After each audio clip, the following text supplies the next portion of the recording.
Bonjour, alors aujourd'hui je reviens vous voir pour vous faire un petit update sur mon projet Je touche le fond. Donc je vous remets dans le contexte. Sur les chaînes des youtubeuses américaines que je regarde, c'est un truc qui est très à la mode. Sur les petites chaînes, hein, pas sur les grosses chaînes, mais sur les petites chaînes que j'aime bien regarder. C'est très à la mode, à savoir, on essaye non pas d'acheter tout ce qui sort, mais de se servir de ce qu'on a. Et en particulier, c'est un projet intermédiaire, c'est-à-dire qu'on ne cherche pas à utiliser complètement les produits. Là, je parle uniquement de fard à paupières. C'est un projet uniquement fard à paupières. Donc il ne s'agit pas d'utiliser complètement les fards à paupières parce que ça prend extrêmement longtemps. Et on s'en rend compte en faisant des projets comme ça à quel point ça dure longtemps d'utiliser des fards à paupières. Mais on essaie de toucher le fond. Alors en anglais, ils appellent ça Heat Pan, puisque le petit contenant d'aluminium des fards à paupières, ils appellent ça un pan. Donc Heat Pan, toucher le fond. Moi j'ai appelé ça mon projet toucher le fond. Et donc en début d'année, je vous ai expliqué que je copiais tout simplement les projets de ces youtubeuses là. À savoir que j'avais choisi 4 fards à paupières dans 4 palettes différentes. Et que dès que je touchais le fond, c'est-à-dire dès que je voyais un petit bout d'aluminium au fond du produit, eh ben, je pouvais le remplacer par un autre. Et mine de rien, ça prend du temps. Ça prend du temps. Il y en a des youtubeuses, je comprends pas comment elles font. Tous les mois, elles ont 3-4 pannes. Moi, je suis pas capable. Alors moi je suis extrêmement économe avec mes produits, c'est-à-dire qu'à chaque fois que je dois taper mon pinceau, je le tape dans le pan, ce qui fait que je récupère après le produit. Je tape jamais à l'extérieur des palettes, aucune perte avec moi. Du coup ça prend une éternité, mais au moins je sais que je gâche pas. Je soupçonne certaines d'y aller très franchement et d'en gâcher un peu, voire beaucoup. Enfin bref, donc je suis déjà revenue vous voir une première fois. Ça devait être genre en mars, un truc comme ça, parce que j'avais touché le fond sur une teinte d'une palette Lorac. Je suis revenue vous voir au mois de juillet seulement, puisque j'ai touché le fond dans une des teintes de la Chocolate Bar, la semi-suite. De toute façon, je vous mets les vidéos précédentes dans le petit i. Et me revoilà donc une troisième fois, puisque j'ai touché le fond dans une troisième teinte. Oui, parce que je pourrais... les youtubeuses... Moi, je récapitule. Moi, je l'ai quand même fait à ma sauce. Dans le sens où les youtubeuses que je regarde, elles font un update tous les mois. Quoi qu'il arrive. Moi, si j'avais fait ça, si j'avais fait un update tous les mois, j'en serais donc à mon 3e update. Mon 10e update. Avec seulement 3 pannes. Donc, je vois pas l'intérêt de vous montrer tous les mois strictement la même chose. J'ai décidé depuis le début de ne vous faire une vidéo que quand j'aurai quelque chose à vous montrer. En gros, dès que j'aurai... un pan.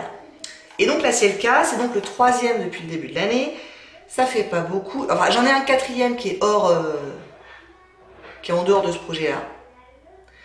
Mais ça fait pas beaucoup quand même. Moi je m'étais dit en début d'année comme objectif, si j'arrivais à toucher le fond sur 5 teintes, je serais relativement satisfaite. J'en suis à 3, j'arriverai peut-être à 4. Peut-être. Mais c'est même pas sûr. Donc ça va extrêmement lentement. Du coup, ça me fait un peu reconsidérer le truc pour l'année prochaine, puisque autant j'aime bien ce projet, autant du coup, ça fait énormément, une grosse quantité de ma collection qui n'a pas été touchée du tout de l'année, et ça m'embête un peu. Donc je réfléchis.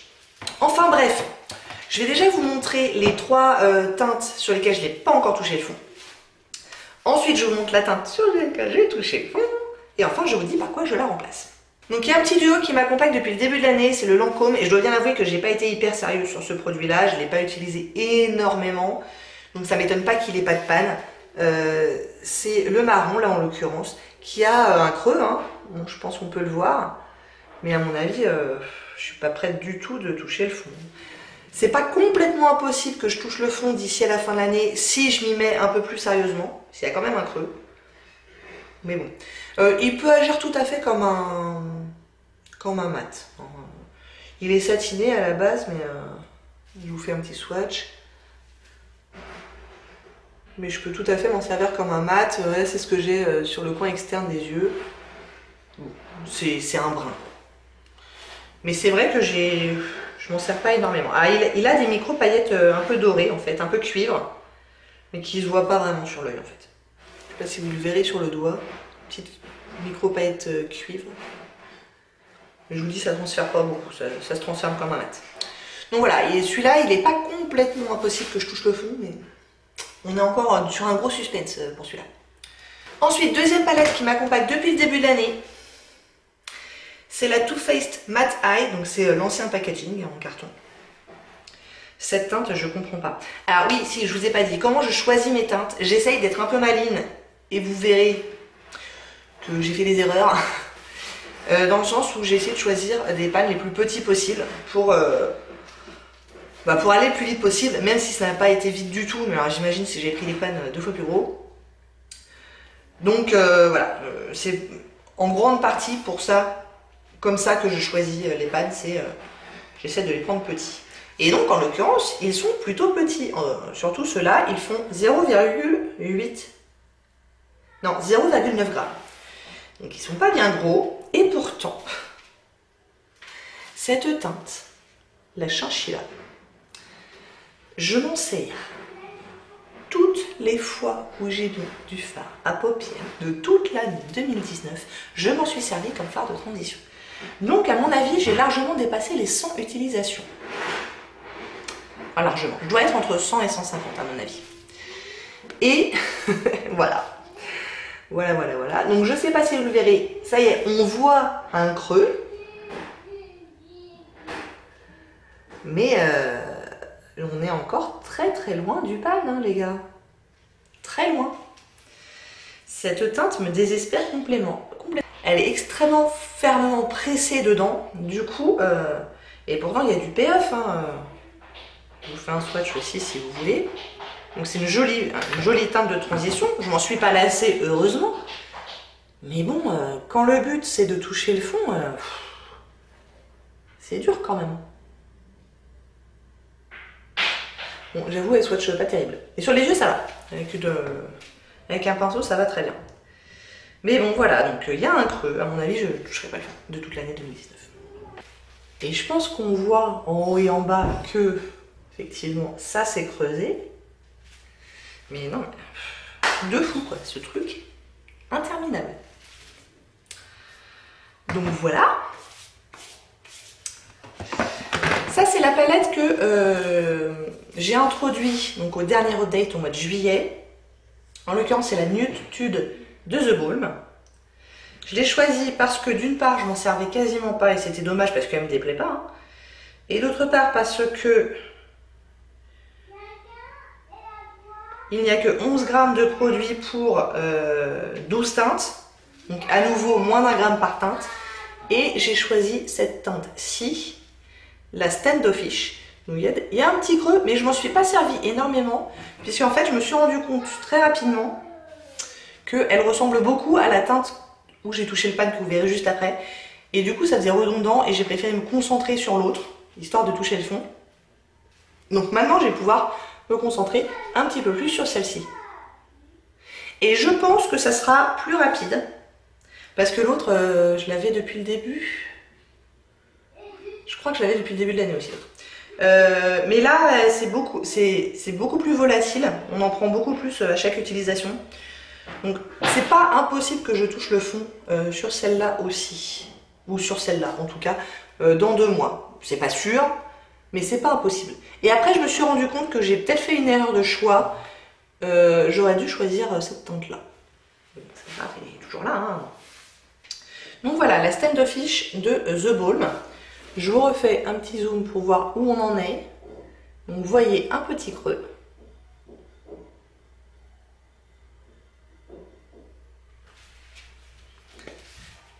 Donc ça, je pense qu'il y aura quand même du changement au prochain update.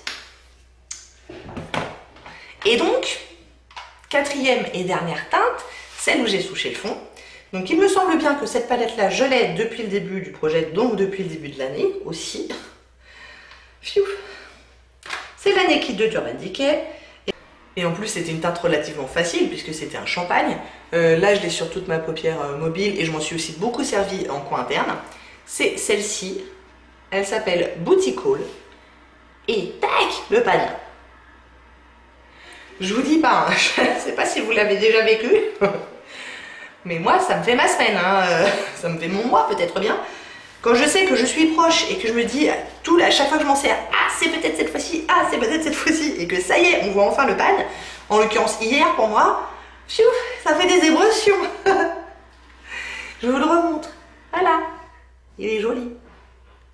Donc évidemment, une fois qu'on a touché le pan, je pense que vous pouvez le voir, on est très loin d'avoir terminé tout le phare. Très très loin. Je suis même très loin de l'avoir utilisé à moitié, vous voyez. J'ai dû en utiliser peut-être un cinquième, un sixième. Et si je voulais terminer le truc, j'en aurais encore pour 5 ans. Voilà, c'est pas compliqué. Donc on va move on, hein. On va aller de l'avant. Et ça, on va l'arranger pendant un certain temps. J'aime beaucoup cette palette, hein, cela dit. J'aime beaucoup cette teinte-là. J'aime cette teinte-là. J'aime cette teinte-là. Enfin, j'aime beaucoup cette palette. Je m'en sers pas assez. Et malheureusement, l'idée un peu sous-jacente aussi du truc, c'est de se dire, bon, bah, si je sors cette palette pour me servir de cette teinte-là, je vais me servir d'autres teintes aussi. En fait, non, pas trop. Parce que je suis tellement concentrée sur ça, que finalement je me suis pas beaucoup servi des autres teintes de la palette. C'est un peu dommage, mais c'est comme ça. Donc voilà. Et maintenant il va falloir essayer de trouver une autre teinte qu'on va essayer de paner. Avant la fin de l'année, ça serait bien, parce que je vous dis, je suis pas sûre de continuer ce projet l'année prochaine. Ou en tout cas, je vais peut-être le modifier un peu, peut-être en faire une à la fois, je sais pas. Mais en tout cas, l'année prochaine, j'ai vraiment envie d'utiliser beaucoup plus de... Enfin, comment dire, c'est un peu délicat, puisque d'un côté, j'ai l'envie très très forte d'utiliser les produits et de voir que je les utilise et donc de toucher le fond, voire de les terminer. D'un autre côté, j'ai l'envie très très forte d'utiliser toute ma collection. Et les deux ne vont pas forcément bien ensemble. Si je décide de terminer des produits, ou en tout cas de toucher le fond, eh ben, je ne vais pas utiliser beaucoup de palettes sur l'année. Si je décide d'utiliser toutes ou quasiment toutes mes palettes sur l'année, et ben forcément, je n'aurai pas assez d'utilisation sur chacune pour pouvoir toucher le fond. Donc, écoutez, si vous avez une idée géniale, je suis toute oui. Mais c'est vrai que je suis un peu les fesses entre deux chaises avec cette histoire. Enfin bref, c'est pas très grave.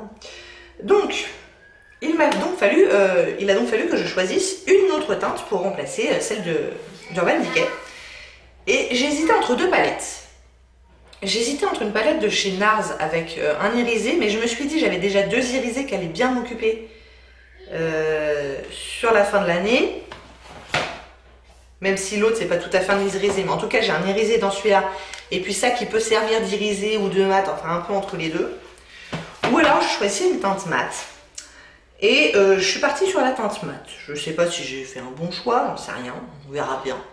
En l'occurrence, c'est dans la palette Naturally Pretty de It Cosmetics. Les teintes font 0,8 g, ça a aussi joué dans mon choix. Même si je ne sais pas si c'est complètement justifié de dire ça, puisque un petit carré de panne a peut-être bien la même profondeur qu'un grand rectangle de panne. Et dans ce projet-là en particulier, c'est la profondeur qui compte, c'est pas tellement le grammage total. Donc peut-être que c'est pas du tout justifié de penser comme ça, mais bon. Donc c'est une palette de mat, sauf cette teinte-ci qui est censée transformer toutes les autres teintes en teinte irisée. Et là encore, j'ai hésité. Et j'hésite encore, pour être tout à fait honnête. J'hésite entre le violet, ici, qui est donc un violet, et le Whole Heart, qui tire un peu aussi sur le mauve. Donc les voilà swatchées toutes les deux. Donc là on a le violet et là on a le Whole Heart.